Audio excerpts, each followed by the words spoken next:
Le Made in France, cette semaine, nous nous sommes régalés avec Nathalie Schran, puisque effectivement, il y a beaucoup d'artisans ici, et notamment, alors là, tu vas m'en parler, un métallier d'art.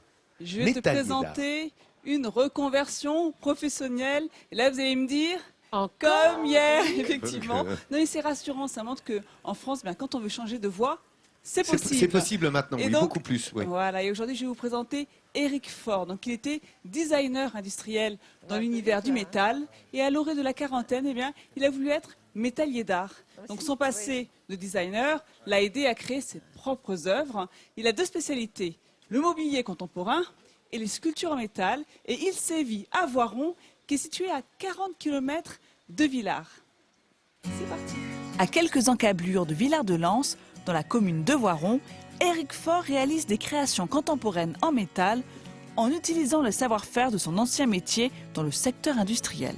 Cela fait maintenant 6 ans qu'il a ouvert son atelier et confectionne des meubles et des œuvres d'art en métal. Aujourd'hui, Eric s'attelle à la confection d'une coiffeuse commandée par un client. Avant de commencer la fabrication, il réalise un croquis, puis passe par une étude de modélisation 3D sur ordinateur. Un outil qu'il utilisait déjà lorsqu'il était designer industriel. J'utilise les acquis de ma première vie, si je puis dire, dans le sens où j'utilise un outil de modélisation 3D, j'utilise mes connaissances relatives aux matériaux, mes connaissances relatives au calcul, même si ça intervient relativement peu pour du mobilier. Le déclic, ça a été de chercher à voir l'objet fini et à le fabriquer moi-même.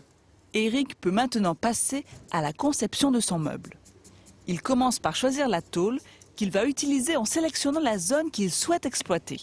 On peut obtenir des contrastes variés sur le meuble grâce à ces nuances qu'on retrouve sur la tôle. Donc ce que je suis en train de faire, c'est que je sélectionne différentes zones de façon à retrouver toute la palette de nuances qu'on retrouve sur la tôle, sur le meuble une fois fini. Et une fois la zone choisie, place à la découpe.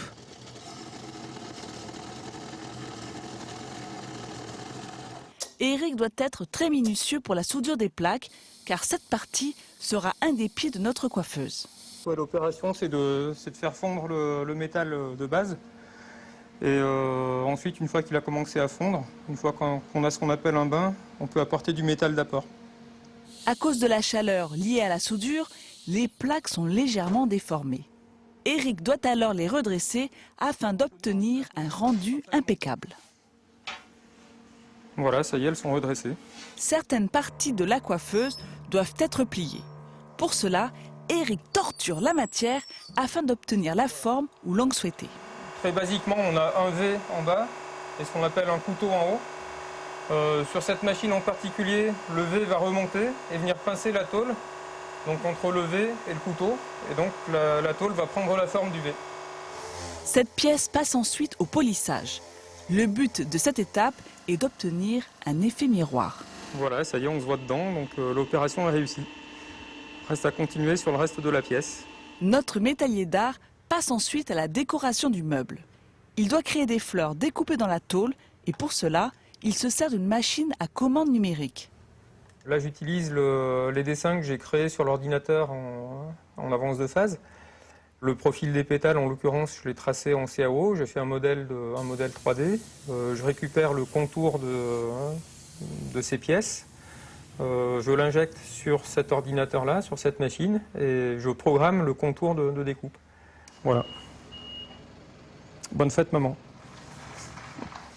Une fois que toutes les pièces sont soudées et assemblées, Eric vernit au pistolet le meuble pour lui assurer une résistance à toute épreuve. Je suis en train d'appliquer une couche de vernis protecteur sur la structure, de façon à ce qu'elle ne rouille pas. Le meuble est assemblé et Eric peut être fier de son ouvrage. Et voilà, mission remplie. Notre artisan ne fait pas seulement des meubles, il crée aussi des œuvres d'art. Comme cette reproduction à l'échelle exacte, cette main constituée de centaines de triangles d'acier ou encore cette magnifique voiture de collection. Il suffit de voir ses réalisations pour se rendre compte qu'il ne s'est pas trompé dans son choix de vie et a définitivement trouvé sa vraie vocation. Sublime, hein ?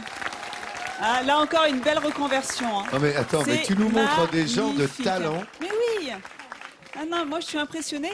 Et juste pour finir, Laurent, je voulais juste te donner quelques chiffres sur justement ces reconversions pour vous montrer que c'est un vrai phénomène de société. Selon une étude AFPA Ipsos 2012, 56% des actifs ont changé d'activité au cours de leur carrière et la moitié l'ont fait par choix personnel.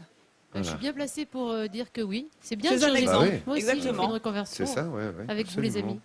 C'est vrai. Et c'est vrai, on Et est presque réussi tous des reconversions, t'as raison. aussi. Eh ouais, Et ça sera de plus en plus. voilà. Tu mets toutes les coordonnées sur Bah, les France 3.fr. coordonnées de Eric, bien évidemment, sur France3.fr. Voilà, encore un artisan de grand talent, vous l'avez compris, métallier d'art, ici dans le Vercors, coup de chapeau. Vraiment, c'est beau, remarquable. Passe à